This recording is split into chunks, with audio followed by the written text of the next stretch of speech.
जनता को कभी भी किसी के सरकार के खिलाफ नहीं बोलना चाहिए, चाहे वो सरकार सत्ता में है चाहे वो सरकार सत्ता में नहीं।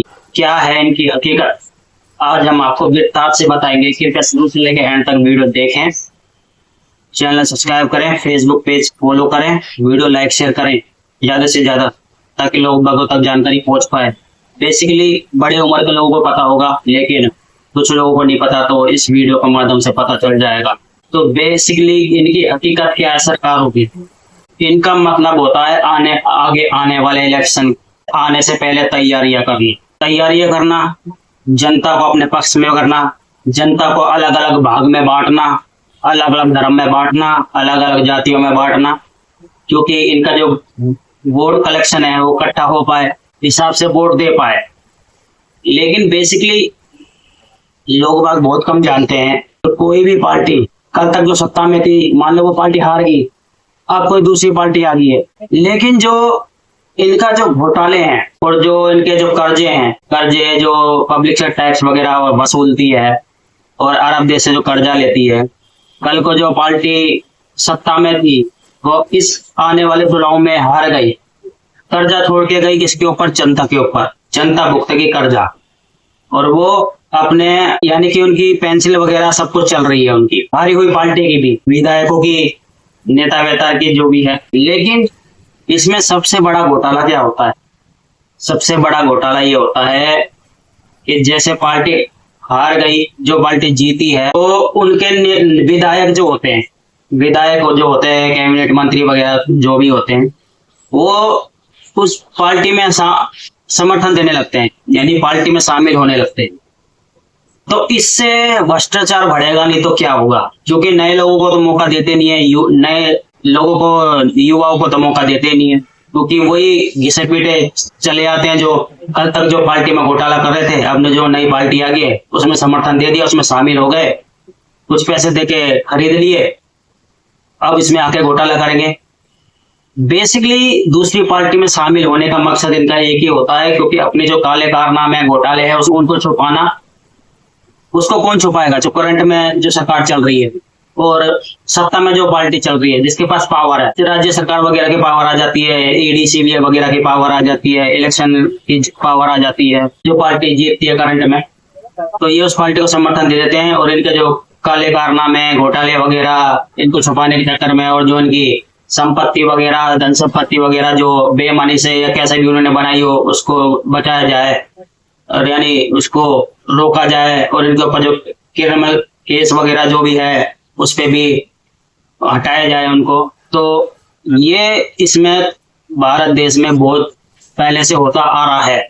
और लेकिन अब कई पार्टियां सुने, राज्य सरकार, केंद्र सरकार, सुप्रीम कोर्ट वगैरह सुने, हमारी वीडियो उन तक पहुंचे, और आशा है कि पब्लिक वीडियो लाइक शेयर करके पहुंचा देगी कि देश का संविधान बहुत खतरे में है और देश को पीछे नहीं ले जाना है, देश को आगे ले जाना है, और देश को, भारत को एक नई तरीके से टेक्नोलॉजी बनाना है। क्योंकि अन्य देश को देखिए, बाहर के देश को देखिए, ऐसी कोई भी भ्रष्टाचार, धर्म को लेकर, ये जाति को लेकर ऐसे कहीं किसी को नहीं बांटा जाता, अपनी मर्जी से देते हैं, जिसको नहीं देना नहीं देते। तो ये कुछ इनकी हकीकतें होती हैं। कोई भी पार्टी हो, हारी हुई या जीती हुई, एक ही कमरे में बैठ के चाय पानी नाश्ता वगैरह करते हैं, वहीं से देखते हैं कि पब्लिक में क्या, कौन सी पब्लिक खुश है, कौन सी पब्लिक नाराज है, पब्लिक कैसे लड़ रही है धर्म जातियों के नाम पे। यानी जनता आपस में लड़ती है और ये कुर्सी में बैठे बैठे पैसे बनाते हैं, और राजनीति का जो सपोर्ट होता है उसका ये लाभ उठाते हैं।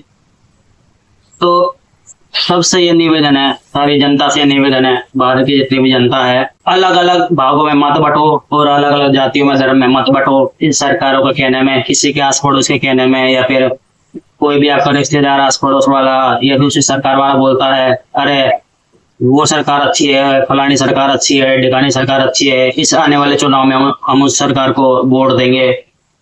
तो मिला जुला के ये है कि एक ही थाली के चट्टे बट्टे होते हैं, और जहाँ भी इनकी मीटिंग वगैरह होती है वहां पे एक ही कमरे में, एक ही घर में ये नाश्ता पानी, चाय पानी करते हैं, और पब्लिक को लड़वाते हैं धर्म जातियों के नाम पे, जात पात के नाम पे।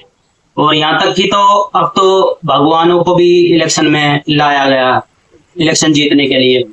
यानी भगवान के नाम पे वोट मांगना, इलेक्शन आते ही अच्छे से काम कर देना ताकि पब्लिक खुश हो जाए। लेकिन पब्लिक जो पहले से परेशान है और जो पहले के वादे पूरे नहीं हुए, जो करे जो आने से पहले बड़ी बड़ी बातें जो करते हैं वो पूरे नहीं होते हैं, लेकिन इलेक्शन करीब आते ही ये दिखाने लग जाते हैं काम वगैरह, ताकि जनता को समझ में आ जाए कि हाँ सरकार काम कर रही है। लेकिन जनता को सब कुछ पता है कि ये सरकार कुछ नहीं कर रही, बस लड़ाने का काम कर रही है और धर्म जातियों में बांटने की कोशिश कर रही है, देश का संविधान का तोड़ने की कोशिश कर रही है। तो ये कुछ हकीकत है इन सरकारों की। हमारा ये कहना है पूरे भारत की जनता से कि जितनी भी बड़ी बड़ी पार्टियां हैं, आपने एक से एक मौका दिया, सबको मौका दिया, लेकिन आपके विधानसभा से, राज्यसभा से, शहर, सिटी, अर्बन, जहां से भी इलेक्शन होते हैं, जरूरी नहीं है आपको बड़ी बड़ी पार्टी को ही देना है, क्योंकि बड़ी बड़ी पार्टियों को आपने हमेशा आजमा के रखा हुआ है, वोट भी देके रखे हैं। लेकिन आप गौर करे करो, जब इलेक्शन होते हैं, जब इलेक्शन का टाइम आता है, तो हर विधानसभा से, राज्यसभा से, गांव से, क्षेत्र से, शहर से 2 से 3 निर्दलीय जरूर खड़े होते हैं। उनका भी पैसा लगा होता है इलेक्शन में, तो कभी उनको भी समर्थन दे, उनको भी वोट दे के देखिए, क्योंकि हो सकता है कि वो उससे ज्यादा अच्छा काम करे। एक नई पार्टी निभर के आए, नई पार्टी बंद के आए। जनता के पास ऑप्शन होना चाहिए, ये नहीं है कि बड़ी बड़ी पार्टियों में उलझी रहे। हर अपने विधानसभा क्षेत्र से, अर्बन से, शहर से, गांव से 2 से 3 निर्दलीय जरूर खड़े होते हैं, तो उनको भी वोट दे के जिताएं, ताकि कोई और पार्टी आए, कोई अच्छा काम कर पाए। बड़ी बड़ी पार्टी को लोगों ने आजमा रखा है बहुत, तो उनको भी, ताकि वो अच्छा काम कर पाए और एक नई पार्टी बन पाए। हाल फिलहाल में जो क्या चल रहा है, ये लोगों को पता है, एनआरसी वगैरह, एसआईआर वगैरह, ये पता नहीं क्या क्या घोटाले चल रहे हैं, और किस तरह से कभी ये कागज बनवाओ, कभी वो कागज बनवाओ, और पुराने कागज बनवाओ, रिकॉर्ड दिखाओ, नागरिकता का सबूत दिखाओ, पता नहीं क्या क्या।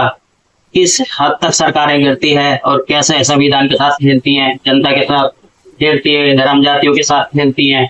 एक कागज बनाने के लिए तमाम कागज मांगते हैं। लेकिन पहले के जो लोग हैं, पहले का जो युवा है, पहले सभी को पता है कि कागजों की इतनी कार्रवाई नहीं थी, कागज हर किसी के पास पूरे नहीं थे। अब समय बदला, टाइम बदला, तो पुराने कागज लोग बदलाएंगे।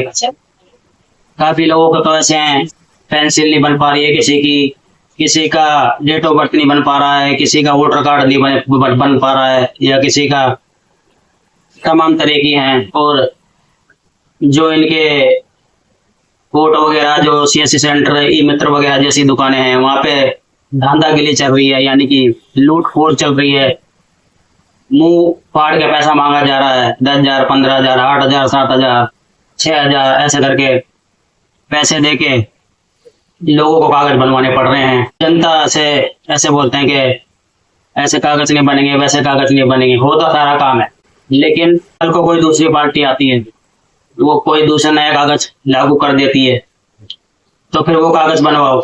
यानी कि किस तरह का आदमी, जो जनता है, कितने कागज बनवाएगा, या जिंदगी भर वो कागजों में उलझा रहेगा, या फिर अपना कारोबार कब देखेगा, अपना काम धंधा, नौकरी वगैरह कब देखेगा। तो इस चीज पे सोचना चाहिए, विस्तार से समझना चाहिए पूरी जनता को, और सुप्रीम कोर्ट, केंद्र सरकार, राज्य सरकार को समझना चाहिए इसके ऊपर, और इसके ऊपर काम करना चाहिए कि जिसके कागज नहीं है उसे कागज पूरे बनवा के दो, जिनके अधूरे कागज। और ऐसा नहीं है कि जिनके पास पुराने कागज नहीं है तो उनको कोई लाभ नहीं मिलेगा, सरकारी लाभ नहीं मिलेगा या कुछ नहीं मिलेगा। ऐसा बिल्कुल नहीं होना चाहिए, क्योंकि वो भी भारत के नागरिक है।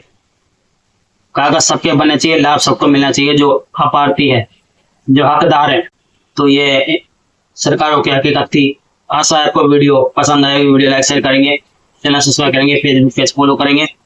फिर मिलेंगे नई वीडियो लेकर, नए अपडेट लेकर। जय हिंद, जय भारत, धन्यवाद। मिलते हैं बहुत जल्द।